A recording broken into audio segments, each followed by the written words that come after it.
કે ભાઈ બાપ દીકરાનો સંબંધ કેવો હોય? જયારે એક બાપે એના દીકરાના ખંભા ઉપર હાથ રાખીને પૂછ્યું કે દીકરા, આ દુનિયાની અંદર શક્તિશાળી માણસ કયો છે? ત્યારે દીકરાએ કીધું કે પપ્પા, આ દુનિયાની અંદર શક્તિશાળી માણસ હું છું.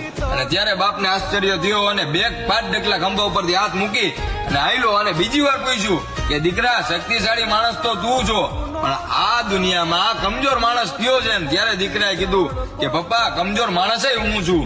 અને ત્યારે બાપે પૂછ્યું કે હમણાં તો શક્તિશાળી હતો, આટલી વારમાં કમજોર કઈ રીતે? અને ત્યારે દીકરાએ જવાબ આપ્યો કે પપ્પા, જ્યાં સુધી તમારો હાથ ખંભે હતો ને ત્યાં સુધી હું શક્તિશાળી હતો, પણ તમે ખંભેથી હાથ લઈ લીધો ને એટલે હું કમજોર બની ગયો. એટલે જ કહેવાય છે ને કે બાપનો હાથ જ્યાં સુધી દીકરાના ખંભે હોય ને ત્યારે દુનિયાની કોઈ પણ તાકાત હોય દીકરાનો વાળ નો વાંકો કરી શકે. ભલા માણસ.